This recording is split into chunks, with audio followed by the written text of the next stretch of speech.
తెలంగాణ రాష్ట్రంలో డిఎస్సి కొత్త నోటిఫికేషన్ కోసం ఎదురు చూస్తున్న విద్యార్థులందరికీ కూడా అభినందనలు, శుభాకాంక్షలు. నా చేతిలో మెగా డిఎస్సి 2024 అనే బేసిక్ ఇన్ఫర్మేషన్ షీట్ ఉంది. ఇందులో పాత నోటిఫికేషన్‌ని పూర్తిగా రద్దు చేసి కొత్త నోటిఫికేషన్ ఇచ్చినట్టుగా గవర్నమెంట్ ప్రకటించింది. అయితే ఈ కొత్త నోటిఫికేషన్‌లో వివరాలు మాత్రం ఇంకా వెల్లడి కాలేదు. చాలామంది విద్యార్థులు మెగా డిఎస్సి అంటే ఇంకాస్త ఎక్కువ పోస్టులతో డిఎస్సి విడుదల కావాల్సి ఉండే అనే ఒక అభిప్రాయంతో ఉన్నారు. అభిప్రాయాన్ని నేను కూడా ఏకీభవిస్తున్నాను. కారణం ఏంటంటే చాలా కాలం నుంచి ఉపాధ్యాయ ఉద్యోగాలు ఖాళీగా ఉన్నాయి. చాలా స్కూళ్ళు మూసివేయబడ్డాయి. డిఎస్సిలకి అవకాశం లేకుండా అయింది. కాబట్టి వచ్చే డిఎస్సి చాలా చాలా అవకాశాలతోటి మనం ముందుకొస్తుందని ఆశించాం. కానీ ప్రక్రియ కొనసాగుతూ ఉంది. ఆ ప్రక్రియలో ఒక విడతగా మాత్రమే ఈ నోటిఫికేషన్ వచ్చిన విషయాన్ని గుర్తుపెట్టుకోవాలి. ముఖ్యమంత్రి గారు చెప్పినట్టుగా మూసివేయబడ్డ స్కూళ్ళు తెరవబడాలి. అట్లాగే ఉపాధ్యాయుల బదిలీలు జరగాలి. ఆ బదిలీలకు ముందే ప్రమోషన్స్ రావాలి. రిజిస్ట్రేషన్స్ జరగాలి. ఇవన్నీ జరిగితే ఉపాధ్యాయ ఉద్యోగాల ఖాళీలు ఇంకా పెరుగుతాయి. కాబట్టి ప్రజెంట్‌గా ఏవైతే ఖాళీలు ఉండి ఉద్యోగాల భర్తీకి అవకాశం ఉందో వాటిని మాత్రమే ఈరోజు డిఎస్సి రూపంలో దీన్ని ముందు తీసుకొచ్చాం. సరే, ఈ డిఎస్సిని మనం డిఎస్సిగా చూద్దామా, మెగా డిఎస్సిగా చూద్దాం అనేది మీ వ్యక్తిగతంగా నేను వదిలేస్తున్నాను. కానీ గతంతో పోలిస్తే, గత నోటిఫికేషన్‌లో పోలిస్తే దాదాపుగా 11,000 చిలుకు ఉద్యోగాలు ఏవైతున్నాయో ఇవి గొప్ప ఉద్యోగ అవకాశాలుగానే తీసుకోవాలి. ఈ ఇక్కడ నా చేతుల్లో నోటిఫికేషన్ పరంపర కనబడతా ఉంది. ఇందులో పెద్దగా వివరాలు లేవు. ఎందుకోసం అంటే ఈ నోటిఫికేషన్ వెంటనే ఎందుకు రిలీజ్ చేయాల్సి వచ్చింది? 1 వీక్ కసరత్తు తర్వాత ఈరోజు ఎందుకు రిలీజ్ చేశారంటే కాంగ్రెస్ మేనిఫెస్టోలో చెప్పిన విధంగా ఫిబ్రవరిలో డిఎస్సి నోటిఫికేషన్ ప్రకటన జరగాలి. దానికన్నా ముఖ్యంగా రేపు లోక్సభ ఎన్నికల నోటిఫికేషన్ కనుక వస్తే ఈ నోటిఫికేషన్‌కి అవకాశం ఉండదు.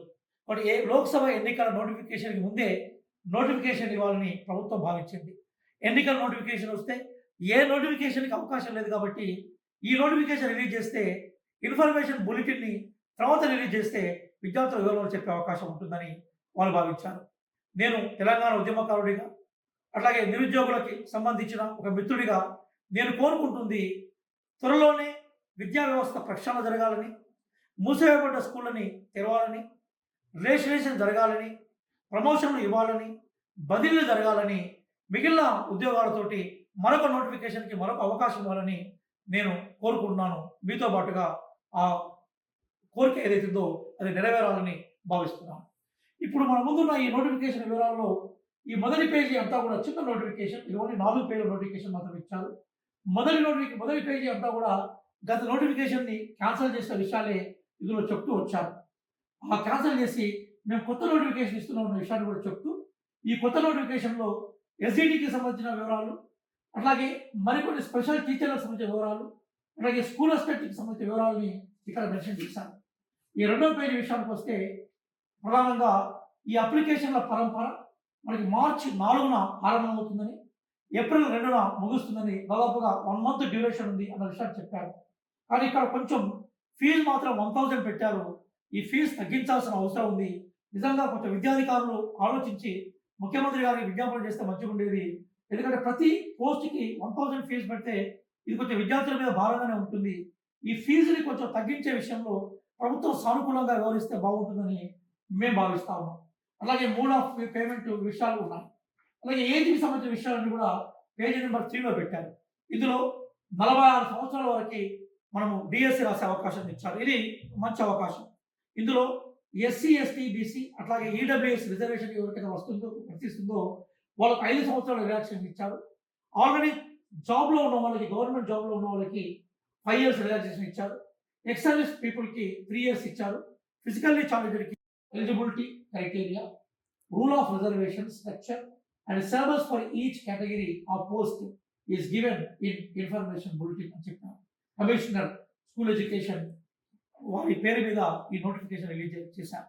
అయితే మరి చాలా మందికి ఉన్న డౌట్ ఏంటంటే ఈ అసలు ఏ వివరాలు ఇవ్వకుండా నోటిఫికేషన్ ఎందుకు ఇచ్చారనుకున్నప్పుడు చాలా క్లియర్‌గా మీరు అర్థం చేసుకోవాల్సిన విషయం ఏంటంటే రేపు మరుసటి రోజు లోక్సభకు సంబంధించిన నోటిఫికేషన్ రావడానికి అవకాశం ఉంది. ఒకవేళ అదే నోటిఫికేషన్ వస్తే డిఎస్సి నోటిఫికేషన్ మొత్తం ఎలక్షన్ పాస్ అయ్యేంత వరకు కూడా రిజల్ట్ ఇచ్చేంత వరకు కూడా డిఎస్సి నోటిఫికేషన్‌కి అవకాశం ఉండదు. బట్ ఆ నోటిఫికేషన్ ముందుగానే నోటిఫికేషన్ ఇవ్వాలనేది ఒక తలంపు. కాబట్టి ఈ నోటిఫికేషన్ విడుదలైంది. కాబట్టి ఈ నోటిఫికేషన్ విడుదల కావాలని మనం ఆహ్వానిద్దాం. రెండవ విషయం ఏంటంటే చాలామంది నాకు మెసేజ్ పెడుతున్నారు. కొంతమంది బేసికల్‌గా నన్ను అడుగుతున్నారు. సార్ మీరు చాలా జాబ్స్‌తో కూడుకున్న నోటిఫికేషన్ వస్తుందనుకున్నారు. కానీ ఈ నోటిఫికేషన్‌లో మేము ఊహించిన నోటిఫికేషన్ ఉద్యోగాలు రాలే. కనీసం 15,000తో కూడుకున్న జాబ్స్ ఉంటాయి అనుకున్నాం. కానీ 11,000 వచ్చాయి. అది కొంచెం మమ్మల్ని నిరాశపరిచింది అంటున్నారు. Yes agree. కానీ ఇంకా వేకెన్సీస్ ఉన్నాయి. అంటే చాలామంది మార్చి నుంచి రిటైర్మెంట్‌కి సిద్ధంగా ఉన్నారు. అందులో కొన్ని వేకెన్సీస్ మాత్రమే తీసుకున్నారు వీళ్ళు. జూన్ వరకు గనుక పూర్తి వేకెన్సీస్ గనుక రిటైర్ అయ్యే వేకెన్సీలు కలిపితే కొంచెం జాబ్ అవకాశం ఉండేది. ఇంతకుముందు చెప్పినట్టుగా రిజిస్ట్రేషన్ జరగకుండా, మెర్జ్ అయిన స్కూళ్ళను మళ్ళీ రీడిఫైన్ చేయకుండా, ప్రమోషన్స్ జరగకుండా, బదిలీలు జరగకుండా, కొత్త స్కూళ్ళ ఏర్పాటు జరగకుండా జాబ్స్ పెరిగే అవకాశం కూడా లేదు. ప్రభుత్వం ఆ దిశగా నడవాలని, ప్రభుత్వం ఆ దిశగా ఆలోచించాలని నేను కోరుకుంటున్నాను. ఈ ప్రాంతంలో ఒక చదువు చెప్పే ఒక టీచర్‌గా, కాంపిటీటివ్ ఎగ్జామ్స్ టీచర్‌గా అది త్వరగా జరిగినప్పుడు మళ్ళీ మాకి అవకాశాలు పెరిగే అవకాశం ఉంటుంది. అదే రకంగా పబ్లిక్ సెక్టార్ ప్రధానంగా కాపాడబడాలి. ఎక్కడెక్కడైతే ఇన్‌ఫ్రాస్ట్రక్చర్ లోపాల వల్ల, రకరకాల అంశాల వల్ల స్కూల్‌లు మూసివేయబడ్డాయో ఆ కారణాలు వెతుక్కొని వాటిని తిరిగి రివోక్ చేసుకునే ప్రయత్నం చేయాలి. ప్రధానంగా పేరెంట్స్ ఎక్కువ మంది ఇంగ్లీష్ మీడియం స్కూల్‌లను కూడా డిమాండ్ చేస్తా ఉన్నారు. వాటి ఉన్న స్కూళ్ళలో అదనంగా ఇంగ్లీష్ మీడియం సెక్షన్స్ తెలిసి ఇంగ్లీష్ మీడియం ఎడ్యుకేషన్ గవర్నమెంట్ స్కూళ్ళలో అవైలబుల్‌గా ఉందని ఒక మెసేజ్ ఇచ్చినప్పుడు ఎవరైతే ప్రొఫెషనల్ అవసరాల కోసము ఇంగ్లీష్ అవసరమని అనుకుంటున్నారో, ప్రొఫెషనల్ విద్యను భవిష్యత్తులో వాళ్ళ పిల్లలు చదవడం కోసము ఇంగ్లీష్ ఎడ్యుకేషన్ అవసరం అనుకుంటున్నారో, ఆ అవసరాన్ని గవర్నమెంట్ రికగ్నైజ్ చేసినప్పుడు డెఫినెట్‌గా మనకి పాజిటివ్‌గా స్కూళ్ళ స్ట్రెంత్ పెరిగే అవకాశం ఉంది. అలాగే ఇప్పుడు మండలానికి ఒక మోడల్ స్కూల్‌గా, నియోజకవర్గాలకు ఒక ఇంటర్నేషనల్ స్కూల్‌గా కొన్ని ప్రయోగాలు చేయాలని గవర్నమెంట్ అనుకుంటుంది. ఆ ప్రయోగాలకు బడ్జెట్‌ని త్వరగా అలొకేషన్ చేసి, ఆ ప్రయోగాలను గనుక నెరవేరిస్తే భవిష్యత్తులో టీచర్ ఉద్యోగాలు పెరిగే అవకాశం ఉంది. ఇప్పుడు నోటిఫికేషన్ వచ్చింది. కానీ డీటెయిల్స్ ఇంకా వచ్చే అవకాశం లేదు. నాకు తెలిసి డీటెయిల్స్‌లో సిలబస్‌లో పెద్దగా మార్పు ఉండే అవకాశం ఉంటుందని నేను అనుకోను. గతంలో ఉన్న సిలబస్ దరిదాపుగా అదే కంటిన్యూ అయ్యే అవకాశం ఉంటుంది. నంబర్ 1. అట్లాగే పర్సెంటేజ్ ఆఫ్ మార్క్స్‌లో కూడా రిలాక్సేషన్‌కి అవకాశం ఉంటుంది. ఎందుకోసమంటే గతంలో ఎన్‌సీటీ అనేక జీవోలు ఇచ్చింది పర్సెంటేజ్‌ల మీద. అంతకుముందు విద్యార్థుల ప్రతినిధి బృందాలతో కలిసి బుర్రా వెంకటేశం గారిని, అట్లాగే వారి ప్రిన్సిపల్ సెక్రటరీ ఆఫ్ ఎడ్యుకేషన్, అలాగే దేవసేన మేడం గారిని, ఎడ్యుకేషన్ కమిషనర్, మిగతా అందుబాటులో ఉన్న పొన్నం ప్రభాకర్ లాంటి మంత్రివర్యులను కలిసినప్పుడు, అట్లాగే మనకి మహేష్ గౌడ్ లాంటి ఎమ్మెల్సీలను కలిసినప్పుడు వాళ్ళు క్లియర్‌గా ఈ ఇష్యూస్ మేము పరిశీలిస్తామన్నారు. కాబట్టి మీకు పర్సెంటేజ్ విషయంలో కూడా రిలాక్సేషన్ దొరికే అవకాశం ఉంది. దీంతో పాటుగా ప్రధానంగా టెట్‌కి సంబంధించిన విద్యార్థులు కూడా చాలా విషయాలు అడుగుతున్నారు.